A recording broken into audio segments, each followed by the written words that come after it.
Ang lamig na ng ihip ng hangin, no? Kinakalapit yung bawat hibla ng balahibo ko.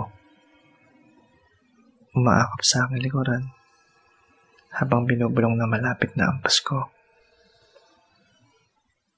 Ilang buwan na rin ang lumipas mula noong nagdesisyon ka na maghiwalay tayo. Tandang-tanda at sariwa pa sa akin ang bawat detalye ng nakaraan. Madalas mo akong nilalambing, hinahalikan at niyayakap. Kahit saan pumunta ay lagi mo akong kasama. Nagtatawanan, masaya. Sabay tayong kumakain at magkatabing matulog. Kaya't hanggang ngayon,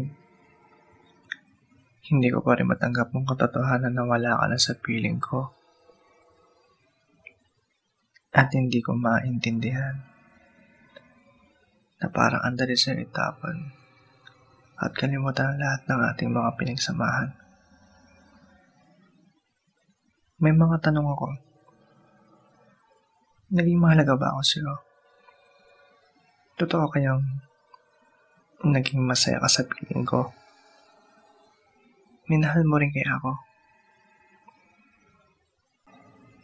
Marahil hindi mo ako maiintindihan. Dahil sadyang magkaiba ang ating mga mundo. Ayoko na rin pahirapan pa ang aking sarili. Hindi ko na kaya. Ako'y magpapaalam na.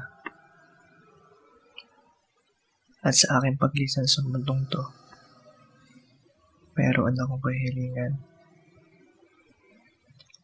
na sana sa aking ikalawang buhay ay makilala kitang muli.